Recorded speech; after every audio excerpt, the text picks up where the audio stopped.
स्वागत है आप सभी का शाइन वाईटी क्लासेस में। एसएससी स्टेनो में हिंदी शॉर्ट हैंड की 80 शब्द प्रति मिनट की गति से 10 मिनट के लिए डिक्टेशन 10 सेकंड में शुरू होगी।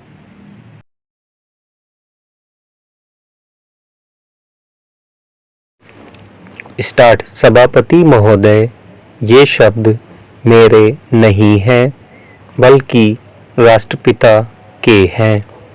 जो लोग आज सरकार में बैठे हुए हैं, क्या वे अपने दिल में सोचेंगे कि यह देशद्रोह शब्द बालकों को अंग्रेजी पढ़ाने के लिए राष्ट्रपिता का कहा हुआ है। आज 54 वर्ष देश को स्वतंत्र हुए हो गए हैं, लेकिन राष्ट्रपिता की इस बात पर आज तक ध्यान नहीं दिया गया है। अंग्रेजी भाषा को पढ़ाना क्यों बंद नहीं किया गया और उसको दैनिक कार्यों में क्यों प्रयोग में लाया जाता है। मैं इस बात को कई बार सदन में कह चुका हूँ और मैंने इस विधान परिषद की नियमावली में 1 वर्ष पहले एक संशोधन भी रखा था, लेकिन मेरा दुर्भाग्य है कि वह संशोधन वर्ष भर से इस सदन में प्रस्तुत नहीं हो सका।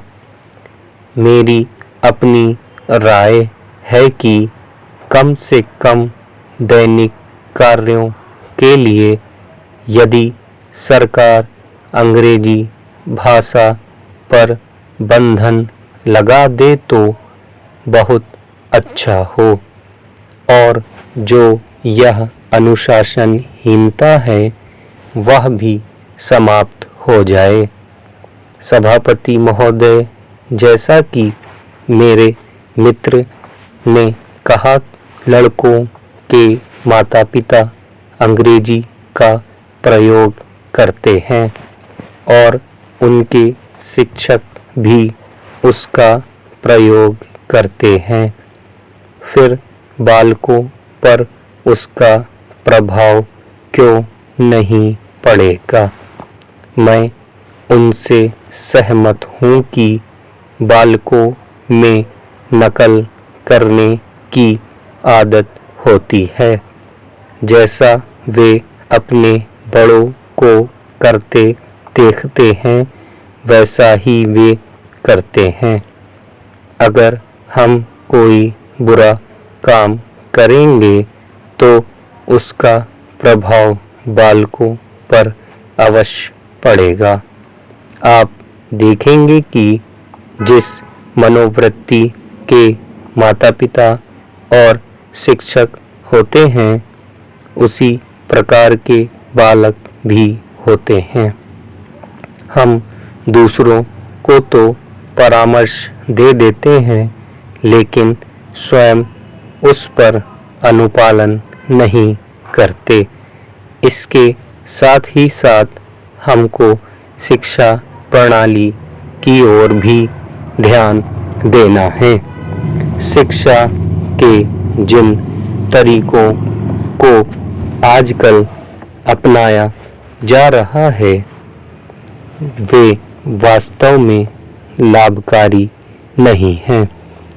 सरकार की ओर से इस प्रकार का आदेश होना चाहिए कि 14 वर्ष तक बालकों को अपनी मातृभाषा में ही शिक्षा दी जाएगी और दैनिक कार्यों में भी अंग्रेजी का प्रयोग नहीं होगा। इस प्रस्ताव में अनेक महत्वपूर्ण बातों की ओर ध्यान दिलाया गया है। मैं समझता हूँ कि जब माननीय मंत्री जी इसका उत्तर देंगे तो कह देंगे कि हम बहुत सी बातों का कार्यान्वयन कर रहे हैं, लेकिन मैं समझता हूँ कि उन पर कोई कार्यान्वयन नहीं हो रहा है। अध्यक्ष महोदय, आज हमारे देश में जो ऊपर से लेकर नीचे तक शिक्षा दी जा रही है, उसमें व्यवस्था ही एक कारण है जिसकी वजह से शिक्षा का स्तर गिरता जा रहा है। मेरा अपना विचार है कि जो शिक्षा प्रणाली है और जिस रूप में शिक्षा दी जा रही है, वही अनुशासनहीनता का भी कारण है। अपने देश और प्रदेश में हर एक की अपनी अपनी भाषा है और वह बालक जो इस देश में पैदा हुआ है, जो अपनी मातृभाषा की गोद में पला है, उसको यदि अपनी मातृभाषा में ही शिक्षा दी जाए तो मेरा विचार है कि शिक्षा का स्तर ठीक हो सकता है। जो सबसे बड़ी भूल और कमी सरकार के द्वारा दी जाने वाली शिक्षा के संबंध में हो रही है, वह यह है कि बालक की मातृभाषा में शिक्षा न देकर उसको उस भाषा में शिक्षा देने की व्यवस्था की गई है जो हमारे देश या प्रदेश की भाषा कभी रही ही नहीं। मेरा अभिप्राय विदेशी भाषा अंग्रेजी से है। मैं यह मानकर चलता हूँ कि जब से यह भाषा इस देश में आई है, चाहे वह किसी कारण से आई हो, इसे आप भी और इस माननीय सदन के सदस्य भी जानते हैं कि उससे बुरे परिणाम ही निकले हैं। कोई भलाई नहीं हुई है। इस देश को जो हानि हुई है वह किसी से छिपी नहीं है।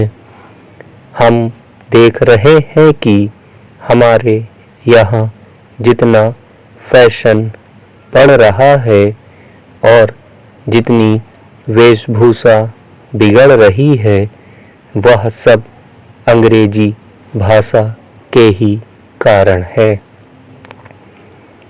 जिस समय यहाँ पर अंग्रेजों का राज्य था, प्रायः यह देखने को मिलता था कि वे लोग जो विशेष करके किसी न किसी तरह से सरकारी पक्ष के ही होते थे, अंग्रेजों से मिलने के लिए जाते समय अंग्रेजी वेशभूषा का ही प्रयोग करते थे।